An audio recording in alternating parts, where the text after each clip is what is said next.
నమస్తే, welcome to Suman TV. ప్రస్తుతం Suman TV film నగర్లోని ఆటో స్టాండ్ దగ్గరికి వచ్చిందండి. ఇక్కడికి రావడానికి గల కారణం ఏంటంటే, ఒక మహిళ తల్లి తండ్రి తనే అయ్యి తన ముగ్గురు పిల్లల్ని ఒక ఆటో నడుపుతూ జీవనం సాగిస్తూ ముగ్గురు పిల్లల్ని పోషించుకుంటూ ఉంది.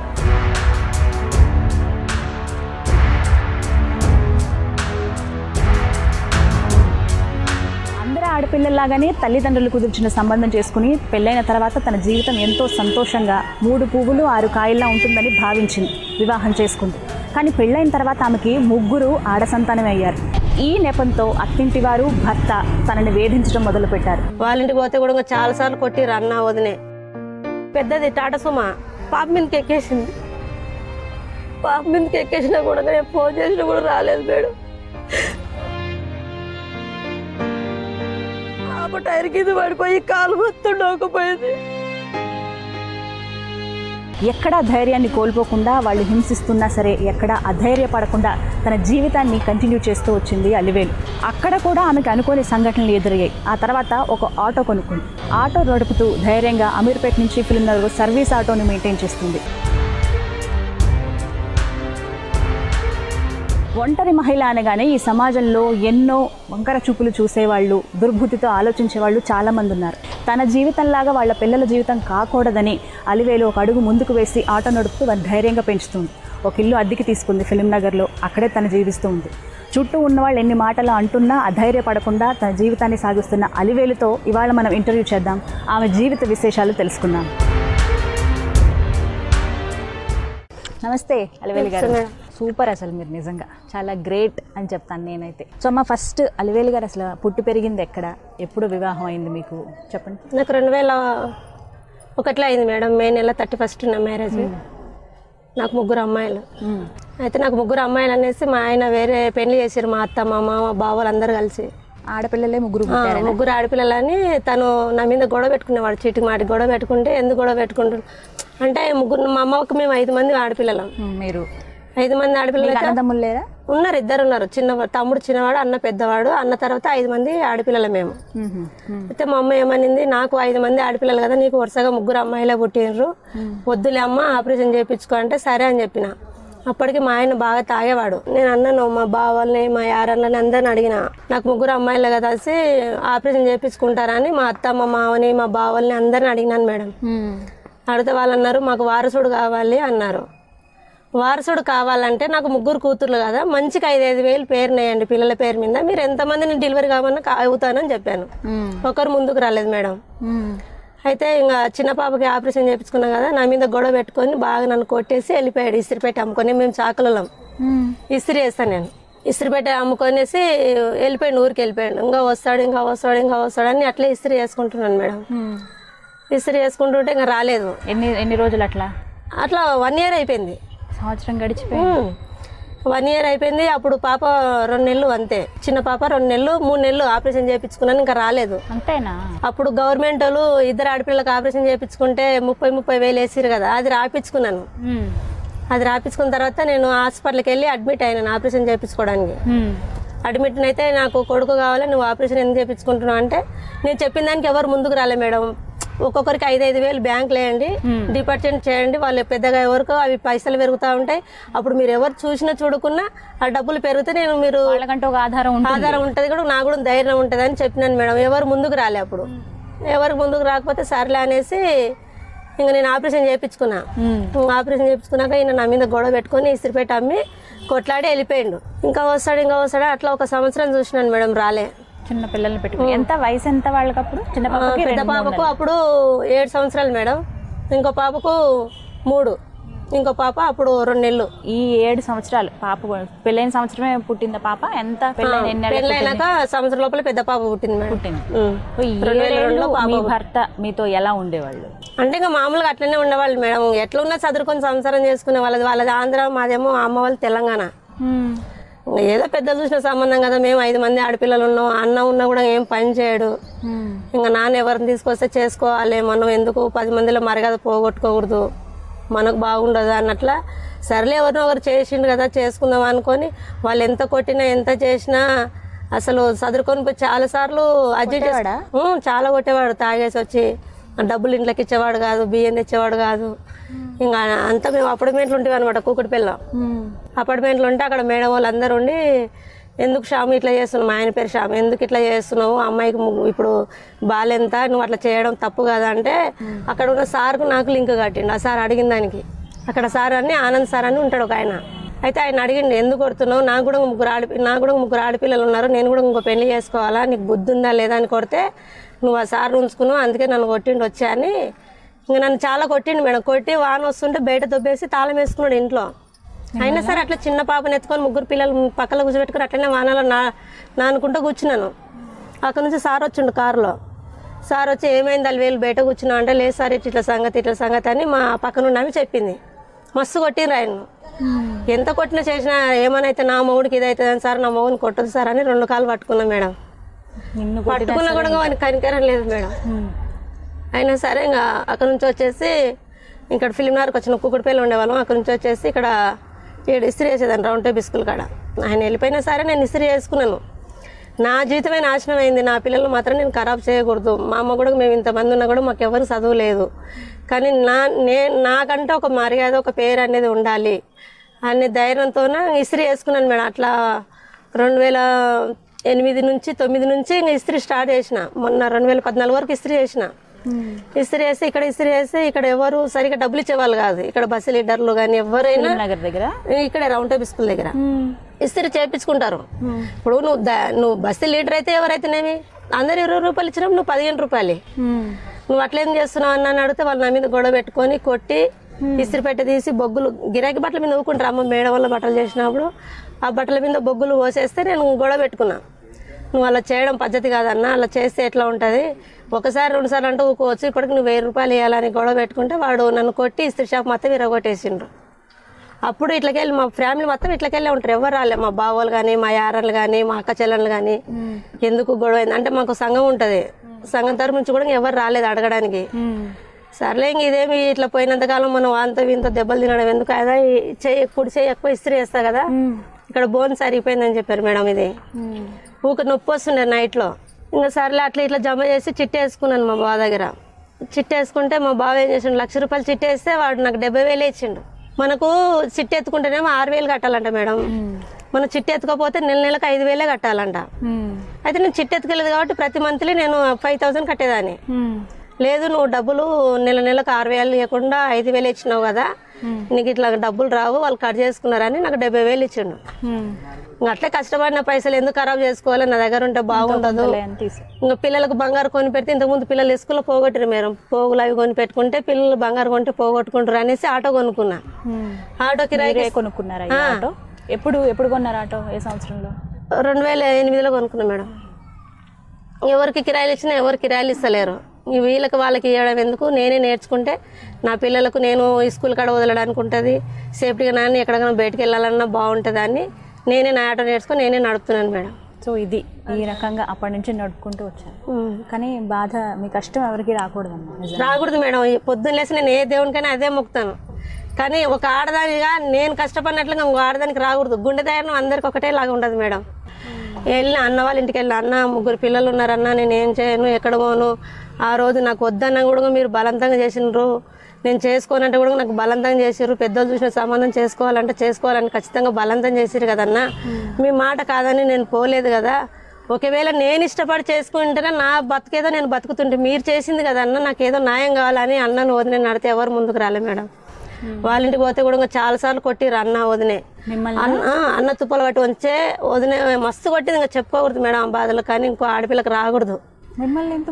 అంటే నువ్వు మా ఇంట్లో ఉండడం ఏంది, నిన్ను ఒకరింటికి ఇచ్చినాం కదా, మీ అత్తమామల ఇంటికి వెళ్ళామంటే మా అత్తమామల ఇంటికి వెళ్తే నన్ను చూసుకోవట్లేదు వాళ్ళు. అక్కడ కూడా వెళ్ళినా 1 సంవత్సరం ఉన్నా, అక్కడ కూడా సంవత్సరం ఉంటే ఇంకా అక్కడ కూడా ఆయన పట్టించుకోకపోతే అక్కడ కూడా ఇంకా పనికి వెళ్ళిన, చేనుల పనికి. నాకు చేనుల పని రాదు మేడం. మేము చిన్నప్పటి నుంచి మేము హైదరాబాద్లో ఉన్నాము. మేము 5 మంది ఆడపిల్లలన్నా నాన్న కూడా పనికి పంపిలేం మమ్మల్ని, ఏ పనికి పంపిలేం. మేము ఏదన్నా మామూలుగా నాన్న ఇస్త్రీ వేస్తుంటే మేము మామూలుగా బట్టలు ఇవ్వడము తీసుకురావడము అలాంటి పనులు చేసినాం, కానీ మేము ఏ రోజు మేము పనికి పంపించలేదు నాన్న కూడా. సరేలే అట్లా జరిగింది కదా అనేసి ఊరికి వెళ్ళిన. నా మొగుడు నాకు కావాలి, నా మొగుడు ఎలాంటోడనా కానీ నా మొగుడు నాకు ఉంటే, నాకు నెత్తి మీద నీడ ఉంటే, నాకు 10 మందిలో మర్యాద ఉంటది కదా అనే ఆలోచనతోనే వెళ్ళినాను మేడం. ఊరికి ఉంటే చాలు, ఎలాంటి వాడైనా కానీ ఉన్నాడు అని అనిపించు అనేసి వెళ్ళినా ఊరికి. ఊరికి వెళ్ళిన తర్వాత ఆయన ఇప్పుడు ఇంకో రెండో పెళ్లి చేసుకున్నాడు అని చెప్పారు కదా, ఆ అమ్మాయి దగ్గరికి నేను ఊర్లో వెళ్ళినా కూడా ఆ అమ్మాయి దగ్గరికి వెళ్ళేవాడు. అక్కడికి మా మామని అడిగిన, అవును మా అమ్మ నేనున్నాగా మీరు రెండో పెళ్లి ఎలా చేస్తారు, చేయకూడదు కదా మామూలే చేశారు. అడిగిన, నాకు తెలిసింది ఇట్లా మా ఆడబిడ్డ చెప్పింది, ఇట్లా వదినే అన్నకు పెళ్లి చేసిరు వదినే అంటే, అట్లా చేస్తారు ఇందిరమ్మ అని నేను జోక్స్ తీసుకున్నా మేడం. ఆమె సీరియస్ చెప్పింది అనుకోలేదు. మీకు బుద్ధి లేదా, ముగ్గురు ఆడపిల్లలు పెట్టుకొని ఎట్లా పెళ్లి చేస్తారు ఇందిరమ్మ అని మా ఆడబిడ్డని అడిగిన మేడం. అయితే ఊరికి వెళ్ళినా మేడం, మా ఆడబిడ్డ చెప్పినాక నిజమా అవద్దామా అని ఊరికి వెళ్తే వాళ్ళిద్దరిని అక్కడ మా అత్తమ్మ వాళ్ళు ఇంకోటి కొత్త ఇల్లు కట్టిండ్రు. అప్పుడు కొత్త ఇంట్లో వాళ్ళిద్దరిని పెట్టిండ్రు. నేను పిల్లలు ముగ్గురు చిన్న ఉన్నారు అప్పుడు కూడా, పిల్లలు తీసుకొని ఊరికి వెళ్ళినా. ఏంది మామ నేనున్నాగా ఇంకో పెళ్లి ఎట్లా చేస్తావు, నేను సంవత్సరానికి రాకపోతే నేను ఇంకో పెళ్లి చేయాలి కదా, నేనున్నాగా నువ్వు ఇంకో పెళ్లి ఎట్లా చేస్తావని నిలదీసి అడిగిన మేడం. అయినా నువ్వెవతివే నన్ను అడిగేకి, నువ్వు నాకు సంబంధం లేదు, నేను చూడలేదు, నువ్వు ఎవతివో నాకు తెలియదు అన్నాడు మీ మామగారు. ఎవతివో తెలియదు అన్నప్పుడు నేను ప్రతి సంవత్సరం పండుగలకు వస్తున్నా, పెళ్లిళ్ళకి వస్తున్నా, అన్నిటికి వస్తున్నా, అప్పుడు అడగవలసింది కదా, నువ్వు ఇప్పుడు ఎందుకు అడుగుతున్నావు మామ, అట్లా నువ్వు చేయడం తప్పు, నేను పోలీస్ స్టేషన్లో కంప్లైంట్ ఇస్తాను అన్నా. నువ్వు నా ఇంట్లో ఏం మాట్లాడొద్దని చెప్పు తీసుకొని కొట్టిండు మేడం. చెప్పు తీసుకొని కొట్టిన తర్వాత మా బస్సులో మా ఇంటి దగ్గర ఉన్న తుర్క వాళ్ళు, ముస్లిమ్స్ వాళ్ళందరూ అడిగారు, వాళ్ళు చేసింది తప్పు, అలా చేయడం న్యాయం కాదు, నువ్వు వెళ్ళి కంప్లైంట్ ఇయ్య అన్నారు.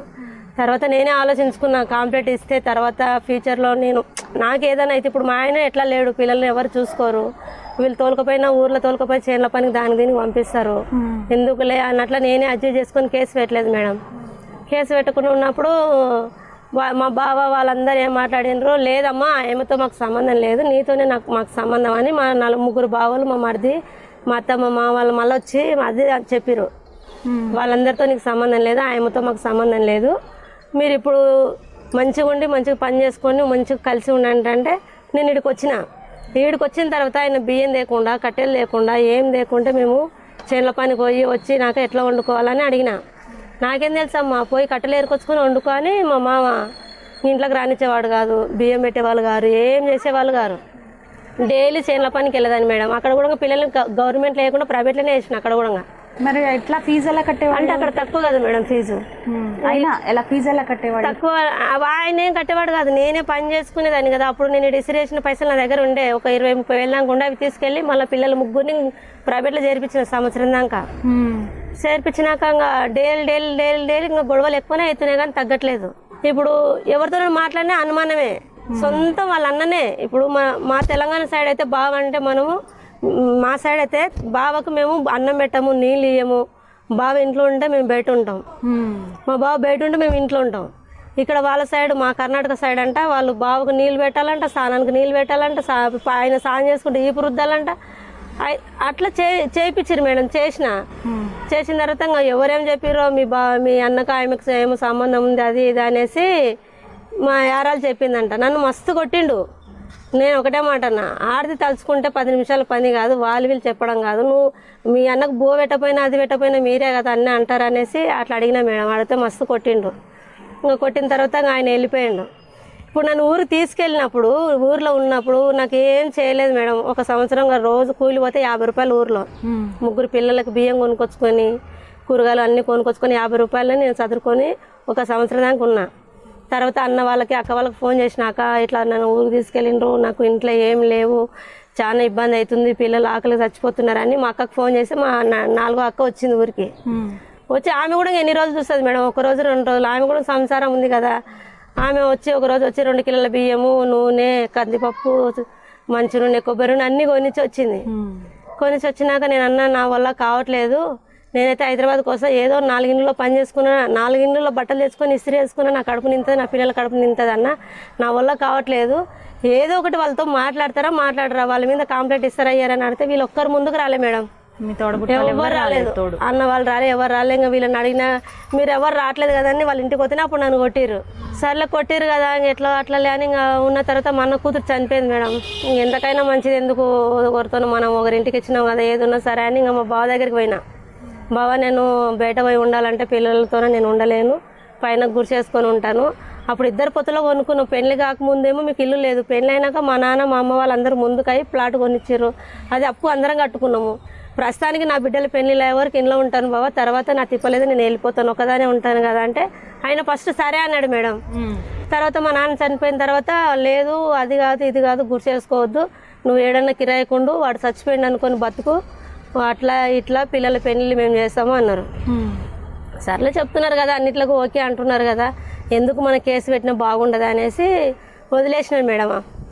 వదిలేసిన తర్వాత మా బావ బిడ్డది పెళ్ళి ఉంది 2017లో. ఊరికి పోయినా. ఊరికి పోతే ఇప్పుడు ఆమెకు మాకు సంబంధం లేదని చెప్పారు.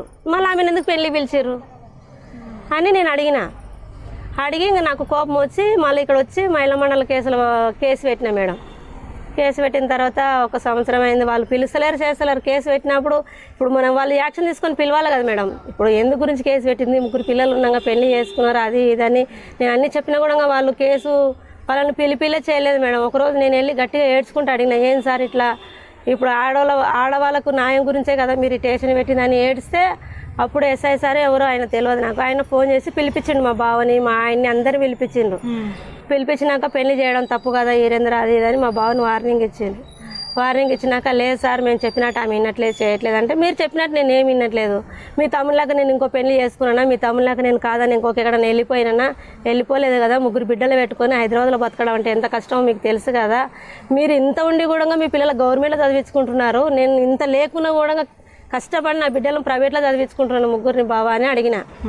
అడిగితే ఇంకా వాళ్ళు ఏదేదో గలీజ్గా మాట్లాడారు మేడం. మాట్లాడిన తర్వాత సర్లే పోయింది అయింది అయిపోయింది ఇప్పుడు ఏమంటారు అని అడిగినాక 1 సంవత్సరం కేసు అయిన తర్వాత కోర్టులో వేసింది మేడం. కోర్టులో వేసిన తర్వాత వాళ్ళు 1 సంవత్సరం మంచిగా చూసుకోకపోతే మళ్ళీ వచ్చి కేసు రీఓపెన్ చేసుకోవచ్చు అమ్మా అన్నారు మేడం వాళ్ళు నంపెల్లి కోర్టులో.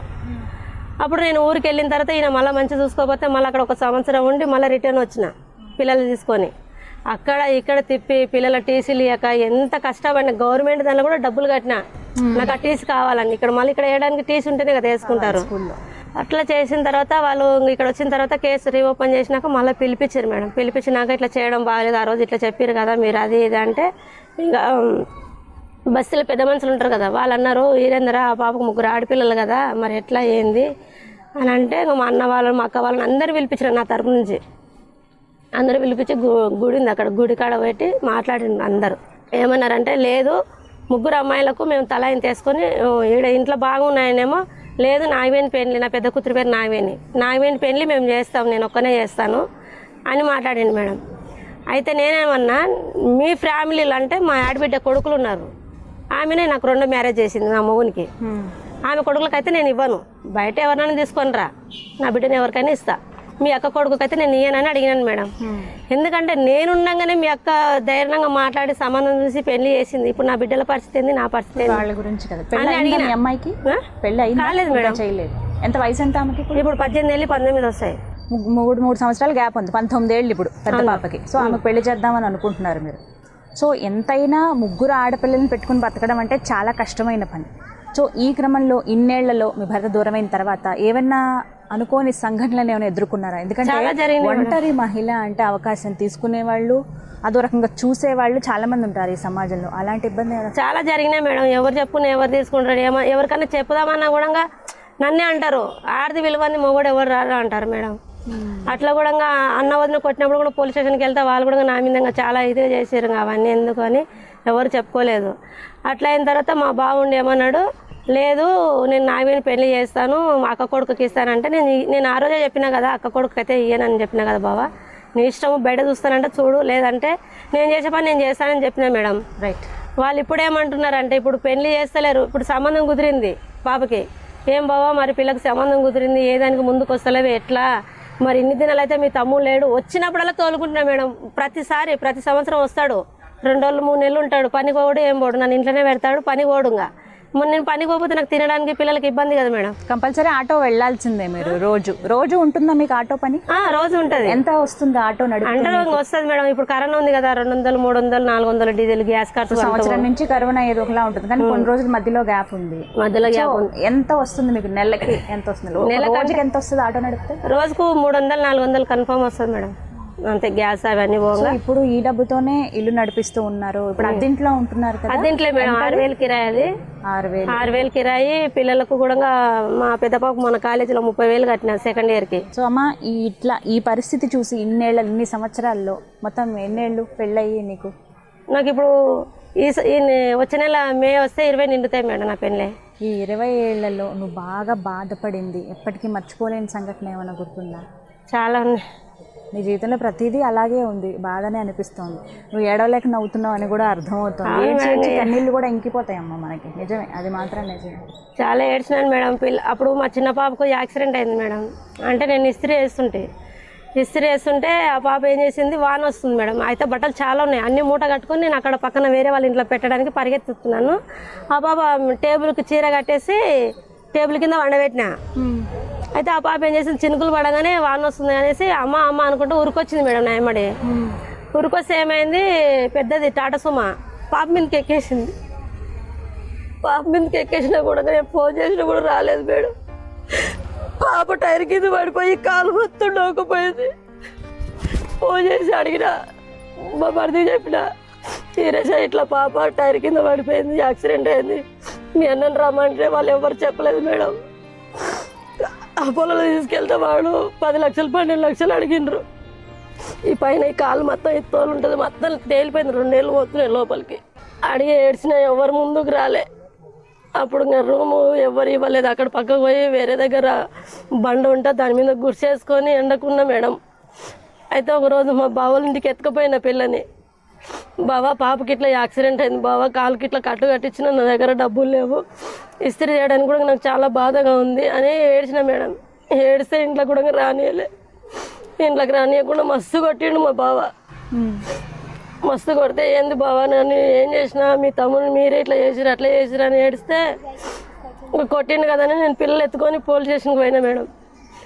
పోలీస్ స్టేషన్కి పోతే అక్కడ పక్కన లీడర్లకు ఆయన ఏం లంచం ఇచ్చిండో తెలియదు, ఆమె తాగి కింద పడిందని చెప్పిండ్రు.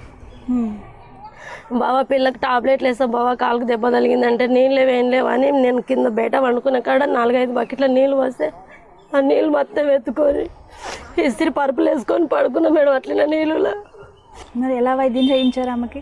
అట్లనే ఇస్త్రీ వేసుకోవడము, రోజు ఇస్త్రీ వేసుకోవడం, అన్నం తినకుండా ఏం తినకుండా అట్లనే ఇంకా నీళ్ళు తాగి అట్లా ఇస్త్రీ వేసుకొని ఆ పైసలు ఈ పైసలు పెట్టి పాపకి అట్లా ఇట్లా తక్కువ చేసుకున్నాను మేడం. తక్కువ చేసుకున్న తర్వాత బాగా నీళ్ళు ఆడితే నీళ్ళు వేయలే. నీళ్ళు వేయకుండా ఇంకా బాత్రూమ్ అది కింద బాత్రూంలో అది డ్రమ్ము పెట్టిండ్రు. ఆ డ్రమ్ములు అన్ని పురుగులు పడున్నాయి మేడం. నీళ్ళు ఆడితే కూడా నీళ్ళు వేయకుంటే ఇంకేం చేసిన, బాత్రూంలోకి వెళ్ళి నీళ్ళు తీసుకొచ్చి దోశలతో తీసుకొచ్చి పాపకు టాబ్లెట్లు వేసిన. టాబ్లెట్లు వేసి అట్లనే ఇంట్లో వండుకున్నా. ఇంకా బయటనే వండుకున్న, వానల్లో ఎవరు ఇంట్లో పిలుస్తలేరు. అక్కడ మా ఆడబిడ్డలు ఉన్నారు, మా బావ కొడుకున్నాడు, ఇక్కడ మా బావ మా యారాలు వాళ్ళందరూ ఉన్నారు. ఎవరు విలువలే. ఎవరు విలవకుండా పక్కన గుడిసె ఉంది, మా కోడలు ఊరుకోయింది అనేసి ఆ తలుపు బొక్కలకి వెళ్ళి గుడిసెలకి వెళ్ళిపోయి పడుకున్నా మేడం. పొద్దున్నేసి వెళ్ళిపోయిందా ఉందా ఇంద్రమ్మ అది ఇది అని మా బావ అడుగుతున్నాడు. నేను గుడిసెలే ఉన్నా. తర్వాత బయటకు వచ్చినాక అడిగిన, నన్ను అంటున్నారు మీరు ఇట్లయితే మాటినారు, నేను పోలీస్ స్టేషన్లో కంప్లైంట్ ఇస్తా అంటే నీ దిక్కున తోడు తెచ్చుకోపో అది ఇది అని చెప్పిండ్రు మేడం. ఎక్కడ పోదామన్నా లంచం అడుగుతారు, నా దగ్గర డబ్బులు లేవు. ఇంకోటి పిల్లలు వేసుకొని పోవాలన్నా, 7 పిల్లలు 3 ఆడపిల్లలు వేసుకొని పోవాలంటే నాకు బాధ కలిగి ఎక్కడ పోలేదు మేడం. సో ఇప్పుడు ఏంటి మరి, ఇప్పుడు ఎలా ఇదేనా మీ లైఫ్? ఇలా ఇదే అమ్మ. ఇస్త్రీ చేయడానికి అయితే నాకు చెయ్యి బాగా నొప్పి వస్తుంది. ఇంకా ఇస్త్రీ చేసినా కూడా ఇంకా ఎవరు సరిగా డబ్బులు ఇవ్వట్లేదు. ఇంకా డబ్బులు అడిగితే వీళ్ళు గొడవ పెట్టుకొని కొట్టి ఇస్త్రీ పెట్టే గుంజుకపోవడం, ఇస్త్రీ బట్టల మీద బొగ్గులు పోయడము అట్లా చేస్తున్నారు ఇక్కడ బస్తీల లీడర్లు. ఇంక ఇదేం బాగలేదులే, ఇంకా నాదే సొంత ఆట ఉంది, ఎవరికైనా కిరాయిలు ఇచ్చినా కిరాయిలు ఇస్తలేరు కూడా. నేనే నేర్చుకొని పట్టుదలతో నేనే నడుపుకుంటే రోజు 300 వచ్చినా చాలు అనుకున్నాను మేడం. ఇంకా అట్లా నడుపుతారు ఆటో మీరు? ఇక్కడ అమీర్పేట ఫిలిం నగర్ నడుపుతారు, పంచగుట్ట అక్కడ. సో ఇది జీవితం. అవును మేడం. ఎక్కడ మొదలైంది, ఎక్కడ ముగుస్తుంది? మీ భర్త మామూలుగా మాట్లాడతారా ఇప్పుడు? ఇంకా ఆయనతో పూర్తిగా కాంటాక్ట్ ఇంకా లేదు మేడం. వాళ్ళు మొన్న కూడా మా కొడుకు పెళ్ళైంది, మా బావ కొడుకు పెళ్ళి అయితే ఊరికి వెళ్తే ఏదో నేను తప్పు చేసినో మంచి చేసినో, నేను చెడ్డ అయినా సరే మా మగనికి పిల్లలు ఏం చేశారు మేడం, పిల్లలు చూసానో మాట్లాడాలి కదా. 3 పిల్లలు పోతే కూడా పిల్లలతో మాట్లాడలేదు పెళ్ళిళ్ళ. అలాంటి వ్యక్తి ఇంకా అలాంటి వాళ్ళు ఎప్పుడైతే చచ్చిపోయిండ్రు అని బతుకు అన్నారు అదే విధంగానే ఉన్నా మేడం. కనీసం నాతో కాకుండా నాతో వద్దు, వాళ్ళ పిల్లలతోనన్నా ఫోన్ చేసి ఏమ్మా బాగున్నారా మంచిగా ఉన్నారా అని పిల్లలు కూడా వాళ్ళు కరియాడు మేడం. ఇప్పటికైనా ఏమంటారు, ఎప్పుడైనా అడుగుతారా నాన్న? పిల్లలు అడుగుతారు, నేనే తిడతా. మనకు 1 రూపాయి కూడా సాయం చేయని గురించి మనకి ఎందుకు అవసరమా, ఎందుకు అడుగుతారని పిల్లలు నేనే తిడతా మేడం. అడుగుతారు పిల్లలు, ఎందుకంటే వాళ్ళు కూడా తెలుసు కదా మేడం. ఇప్పుడు పేరెంట్స్ మీటింగ్ ఉన్నప్పుడు అది ఇది అన్నప్పుడు స్కూల్లో ఉంటుంది కదా, మా నాన్న కూడా ఉంటే బాగుంటుంది అని పిల్లలు కూడా ఏడుస్తారు మేడం. కాకపోతే నేను నచ్చ చెప్పుకుంటా. మనిషి లేడు అని అంటే అది వేరే విషయం అమ్మ. లేడు కదా, ఉండి కూడా లేనట్లు బతుకుతున్నా అంటే అది ఒక జీవితం ఎట్లుంటది మేడం. నిజంగా ఇలాంటి కష్టం. అసలు మొన్న కూడా పిల్లలు మేము ఊరికి వస్తే కూడా మేడం అన్నం మేము వండితే ఇంట్లోకి తెచ్చేవాల్సి వస్తుందని తనే వండుకొని, తనే గుడ్డు తెచ్చుకొని చికెన్ తెచ్చుకొని తను సపరేట్ వండుకొని తినేవాడు. అలాంటోడు నాకు వద్దు అనిపిస్తుంది మేడం. ఇప్పుడు వాడు ఉన్నా లేకున్నా చచ్చిపోయినట్లుగానే నేను బతుకుతున్నాను నా పిల్లలు ముగ్గురిని చూసుకొని. అంత ధైర్యంగా బతికావు కాబట్టి ఇక్కడ వరకు ఆయన పిల్లలకి ఇంత పెరిగారు పిల్లలు, రేపో మాపో పెళ్లి చేస్తారు. సో అదే ధైర్యంగా మీరు పూర్తిగా ఉండండి, ఎక్కడ ధైర్యాన్ని మాత్రం కోల్పోవద్దు. ఎక్కడ కోల్పోలేదు. ఇలాగా చాలా మంది ఉన్నా బయటికి రాలేక ఇంత ధైర్యం చేసి అడుగు బయట పెట్టలేక బాధపడుతున్న వాళ్ళు ఎంతో మంది ఉన్నారు. అలాంటి వాళ్ళందరికీ మీరు స్ఫూర్తి. ఆ విషయం మీకు తెలియదేమో కానీ చాలా మంది మిమ్మల్ని చూసి నేర్చుకుంటారు. అవును ఇలా బతకాలి కదా, నిజమే. మా అక్క చెల్లెలు మగవాళ్లే ఇంకా ఇంట్లో కూర్చొని ఏం చేయలేకున్న వాళ్ళు చాలా మంది ఉన్నారు. మా అక్క చెల్లెలు అంటున్నారు, ఎందుకు 10 మందిలో ఇలువ తీసుకుంటావు, 10 మందిలో ఎందుకు ఆటో నడుపుతున్నావు, ఎందుకు గలీజ్గా అంటే నేను ఒకటే అన్నా, చూడక ఈరోజు నాకు లేదంటే నువ్వు 10 రూపాయలు ఇవ్వవు, వాళ్ళు 10 రూపాయలు ఇవ్వరు, బయట వాళ్ళు ఎవరు 10 రూపాయలు ఇవ్వరు. ఇప్పుడు మనం నవ్వుతే మన పనులు బయట పడుతున్నాయి, వాళ్ళు నవ్వుతే వాళ్ళ పనులు బయట పడతాయి. ఎవడు మనకు 10 రూపాయలు ఇవ్వరు కదక్క. లోకానికి భయపడి నేనేం దొంగతనం చేస్తలేను కదా, నేను కష్టపడుతున్నా మగోని లేక. కష్టపడి 10 రూపాయలు సంపాదించుకొని నా బిడ్డలు పెడుతున్నా, నేను 10 రూపాయలు తింటున్నా. ఎవరికి ఎందుకు భయపడాలి? కానీ మా అక్క వాళ్ళకి అందరికి సమాధానం వద్దమ్మా, ఎందుకు తెలుసుకుంటారు, నీకు ఏదైనా యాక్సిడెంట్ అయితే ఏదైనా అయితే అంటే ఏం చేస్తాం? యాక్సిడెంట్ అయితే దేవుడు ఉన్నాడు, దిక్కులేని వాళ్ళకి దేవుడు అండనంట. ఇప్పుడు మీరు ఇట్లా అంటే ఎట్లా అక్క? ఏ దానికి మీరు ముందుకు రారు, ముందుకు పోయేదాన్ని నన్ను పోనీయరు. దౌర్భాగ్యం ఏంటో చెప్పనా, మనం చేసే పని చేయనివ్వరు, వాళ్ళు ఏం సాయం చేయరు, వెనక్కి తిడుతున్నారు. ఇప్పుడు మా అన్ని చోట్ల ఉండేది. కానీ వాటన్నిటిని పక్కన పెట్టి మీరు ధైర్యంగా ముందుకొచ్చి మీ పిల్లల్ని ఎక్కడో వదిలేసి ఎవరి మీదో భారం వేయకుండా మీ కడుపుని పుట్టిన వాళ్ళ భారం మీదే అనుకుని ఇప్పటిదాకా వాళ్ళని పెంచి పోషించారు. ఒక ఆటో నడుపుతున్నారు, మగాడిలాగా అన్నారు. ఆ పదవే అవసరం లేదు. మీరు ఒక మహిళ, మీరు ఒక ఆడదానిలాగా ధైర్యం కలిగిన ఆడవాళ్ళలాగా ఇంత ధైర్యంగా వెళ్తూ ఉన్నారు. బట్ వెళ్ళి వచ్చే సమయంలో మాత్రం జాగ్రత్త. ఆటో నడుపుతున్నప్పుడు జాగ్రత్తగా ఉండండి, ఎక్కువ మందిని ఎక్కించుకోవడం ఇలాంటి పనులు ఏం చేయకండి, సేఫ్గా ఉండండి. అన్ని పేపర్స్ అన్నీ ఉన్నాయి కదా మీకు, ఉన్నాయి, ప్రతిదీ పక్కగా మెయింటైన్ చేయండి, అన్నీ మీదే ఉంచుకోండి. ఇంకా ధైర్యం వచ్చి ఉంటుంది మీకు. ఇంకా చాలా మంది మిమ్మల్ని చూసి ఇన్స్పైర్ అవుతారు కాబట్టి ఇలాగే కంటిన్యూ చేయండి, ఎక్కడ ధైర్యాన్ని కోల్పోవద్దు. అలివేలు గారు, థ్యాంక్ యూ సో మచ్. మీకు చాలా టైం వాల్యుబులే మీకు, కానీ కాసేపు మా కోసం ఆగి ఇంత ఇంటర్వ్యూ ఇచ్చారు. థ్యాంక్స్ అమ్మా. ఎప్పుడు ధైర్యాన్ని మాత్రం కోల్పోవద్దు. నమస్తే. 3 పిల్లల్ని కడుపులో పెట్టుకుని ఇప్పటిదాకా కాపాడుతుంది. ఎన్ని అవాంతరాలు తనకి ఎదురైనా, ఎలాంటి ప్రాబ్లమ్స్ వచ్చినా, కట్టుకున్న భర్త వేరే ఆమెను పెళ్లి చేసుకుని ఇంకా వారి కుటుంబ సభ్యులు ఏమైనా టార్చర్ పెడుతున్నా కూడా అవన్నీ పక్కన పెట్టి ధైర్యంగా 3 పిల్లల్ని పోషించుకుంటూ ఒక ఆటో నడుపుతూ, పర్టికులర్గా ఇంత టైం అంటూ ఉండదు, ఏమీ ఉండదు, ఎంత వస్తే అంత పిల్లల్ని పెంచుకుంది. రేపో మాపో పిల్లలు పెళ్లి చేయాలని తనకంటూ కొంత డబ్బులు దాచుకోవడం కావచ్చు, ఎక్కడ ధైర్యాన్ని కోల్పోకుండా అలివేలు ముందుకు వెళ్తున్నారు. నిజంగా ఆమె ధైర్యం ఎందరికో స్ఫూర్తిదాయకం.